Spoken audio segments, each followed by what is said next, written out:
Bonjour à tous, c'est Chloé, je suis ravie de vous retrouver comme chaque vendredi dans un nouvel épisode de Cryptalk. Alors aujourd'hui, je vais vous raconter une histoire vraie, mais qui ressemble presque à une légende moderne. C'est l'histoire d'une poignée de personnes, un peu rebelles, très brillantes et souvent très incomprises. Des individus qui, avant Bitcoin, avaient déjà pressenti ce qui allait arriver. C'est eux qu'on appelle les cypherpunks. Allez, je vous raconte tout ça, installez-vous confortablement, c'est parti.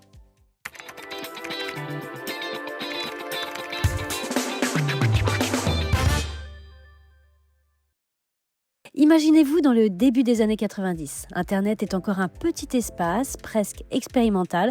Beaucoup y voient un outil merveilleux, mais d'autres sentent déjà les dérives, à savoir la surveillance, le contrôle et la centralisation. Un groupe commence à se former, des cryptographes, des ingénieurs, des hackers éthiques, des activistes. Ils se retrouvent dans des forums, des mailing lists et parfois même dans des garages. Alors ils débattent, ils échangent, ils s'opposent, mais ils partagent un même idéal. La vie privée ne doit pas être un luxe, c'est un droit fondamental. On les appelle les cypherpunks, un mot valise entre cypher qui veut dire chiffré et punk avec ce côté rebelle. Leur obsession, c'est de protéger les individus grâce à la cryptographie, pas avec des discours, pas avec des slogans, mais avec du code. D'ailleurs, leur phrase la plus célèbre en dit large puisque c'est Cypherpunk Write Code, donc les cypherpunks écrivent du code. Et c'est ce code qui, un jour, nous conduira à Bitcoin. Alors, bien avant Bitcoin, plusieurs cypherpunks essayent déjà d'imaginer une monnaie numérique indépendante,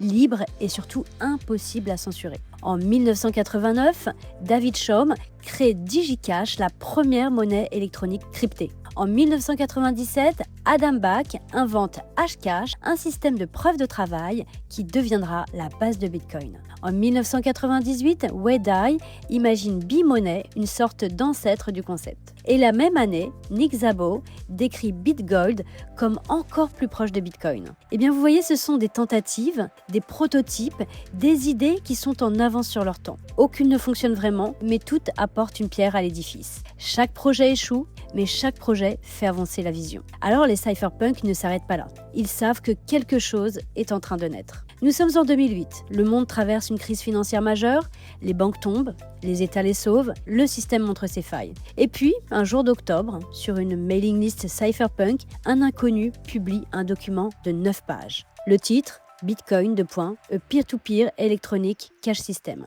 L'auteur, je vous le donne en mille, un certain Satoshi Nakamoto.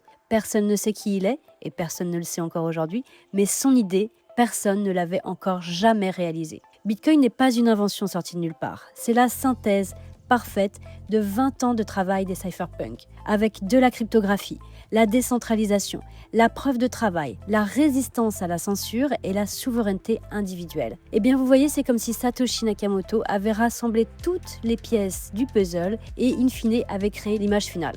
3 janvier 2009, Satoshi allume son ordinateur, il lance le logiciel qu'il vient de créer et il mine le premier bloc de Bitcoin qu'on appelle le Genesis Block. Dans ce tout premier bloc, il laisse un message caché. The Times, 3 janvier 2009, Chancellor on brink of second bailout for banks. Ce n'est pas une simple date, c'est un manifeste, c'est un cri politique, c'est un doigt pointé vers le système financier traditionnel.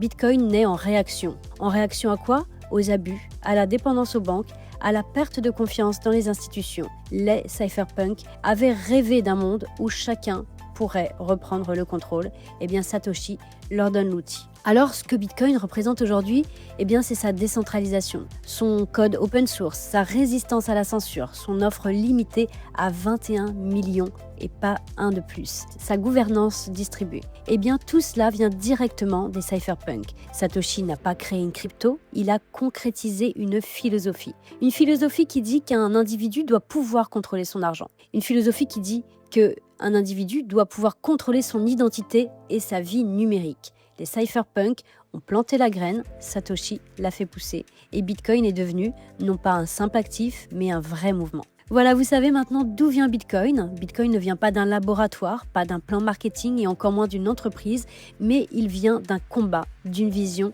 d'un idéal. Bitcoin, c'est l'héritage des cypherpunks, une invention née de 20 ans de résistance, d'ingéniosité et surtout de passion, un outil conçu pour pouvoir redonner du pouvoir, non pas aux institutions, mais cette fois aux individus Et cette histoire, elle continue chaque jour avec l'adoption croissante et avec chacun d'entre nous. Voilà, j'espère que cet épisode vous aura plu. N'hésitez pas à liker, partager et mettre en favori si vous êtes sur une plateforme de streaming. Moi, il me reste à vous souhaiter un excellent week-end à tous et je vous retrouve vendredi pour un nouvel épisode. En attendant, prenez soin de vous. Ciao, ciao.